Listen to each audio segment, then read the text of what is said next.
pretendiam dela fazer um covil de ladrões. Na verdade, exatamente as características de muitos que dela se apropriaram durante esta terrível época. Tão escandalosos eram os vícios e desvios daqueles que deveriam ser os referenciais da palavra de Deus, que foram levados a estarem lado a lado com os demais governantes na disputa pelo vil metal e pelo poder ou a glória do reino, como disse o diabo ao nosso Senhor enquanto o tentava no monte, ao que o Senhor Jesus repreendeu com sua autoridade inquestionável. Todavia não foi a mesma atitude o que podemos ver nos clérigos da igreja dessa época. Tal ganância trouxe consequências destruidoras, como por exemplo o chamado cativeiro babilônico do papado, onde o mundo pôde observar a sanha com que os homens tentavam manipular o poder eclesiástico em proveito próprio.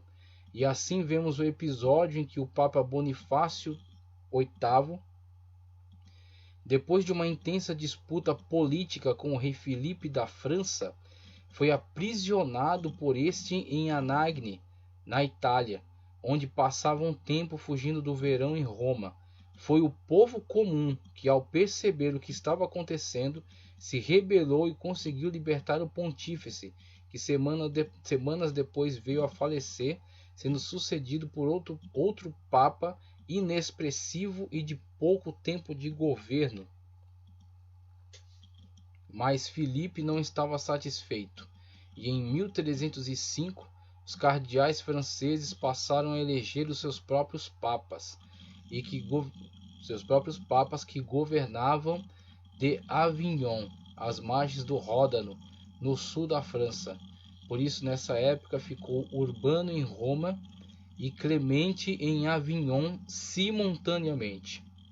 Até que em 1409 os cardeais de ambos os lados, insatisfeitos com essa divisão, tentaram resolver a questão elegendo Alexandre V, decisão que não foi acatada por nenhum dos dois papas, que julgaram ilegal o concílio realizado em Pisa, na Itália. Assim, a Igreja viu 3 papas simultaneamente requerendo autoridade sobre o trono de Pedro. Situação esta que ainda irá piorar em 1417, quando o imperador do Sacro Império Romano Germânico intentará resolver a questão, convocando um concílio apenas com representações nacionais, e proporá a deposição dos 3 papas e a eleição de Martinho V, o que obviamente não foi aceito pelos demais, levando a cristandade à bizarra situação de ter simultaneamente autoridade sobre a cristandade. O papado em Avignon.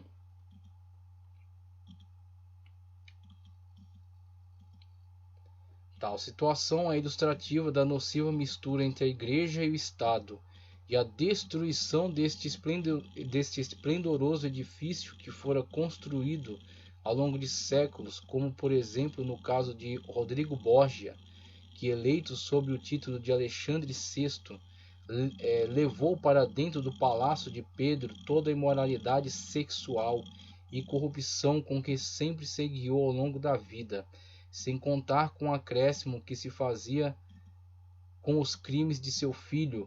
Por isso esta igreja não mais se sustentava e necessitava intensamente ser reconstruída. E não mencionamos outras tantas situações que vieram a agravar essas rachaduras, as imorais práticas que vieram a manchar o nome da igreja e manter o povo em cadeias atrozes de ignorância em relação à verdade das Sagradas Escrituras.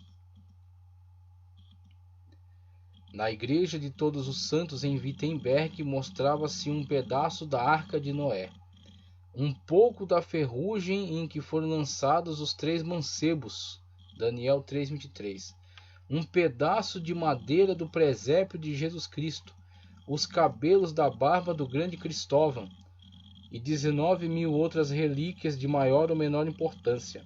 Em Schaffhaus mostrava-se o hálito de São José, que Nicodemos recebeu em sua luva.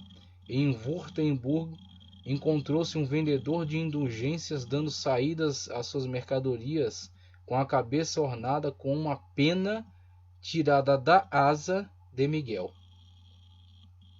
mas não era necessário ir tão longe buscar essas preciosas prendas. Os traficantes de relíquias percorriam o país.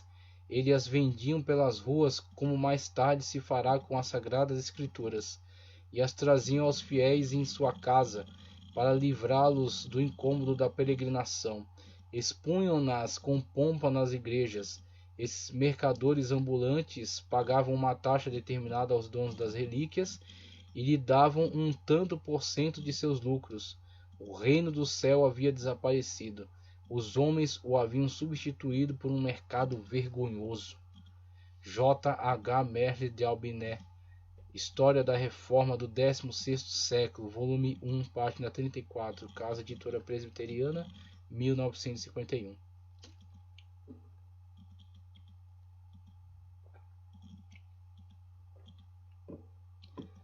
Tantos séculos de corrupção da Igreja, lutas pelo poder, desprezo pela população e distorção das Sagradas Escrituras só poderiam produzir tais danos à sociedade.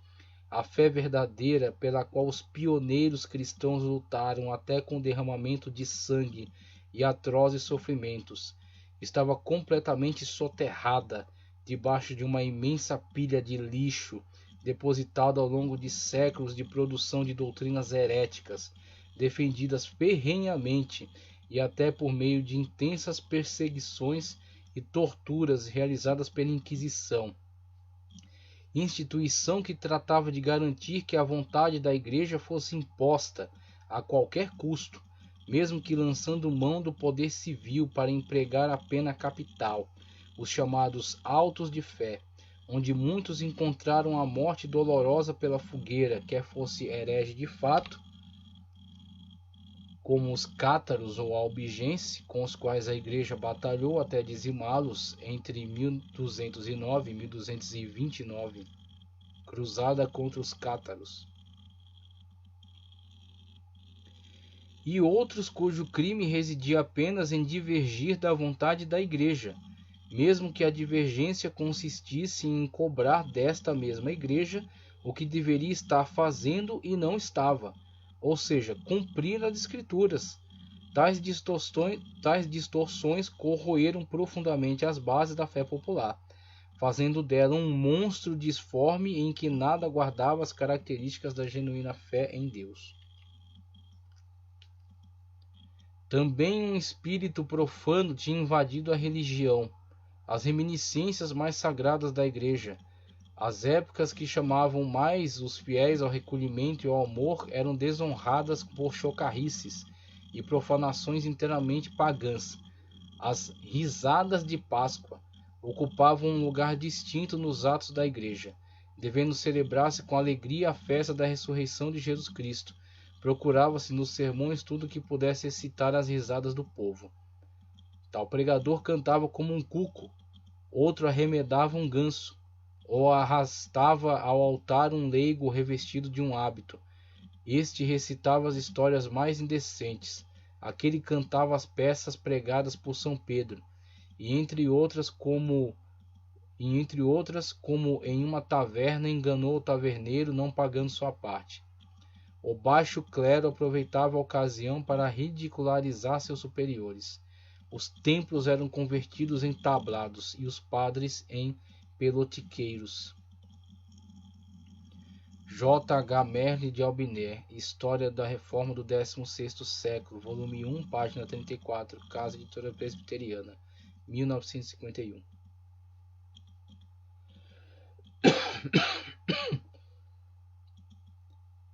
Tanta corrupção não poderia deixar de provocar a indignação daqueles que querem viver a verdadeira fé no Deus da Bíblia Sagrada. E, na verdade, dentro da própria Igreja levantaram-se mãos que pretendiam consertar as imensas rachaduras que anunciavam sua queda iminente. Um desses foi o abade de Brescia, chamado Arnaldo, que pregava duramente contra a ganância do clero e afirmava que o mal que assolava a Igreja advinha do fato de estar empenhada na obtenção de riqueza. Em 1139, conseguiu colocar a população contra o bispo, o que motivou sua expulsão da Itália pelo Papa. Inocêncio III,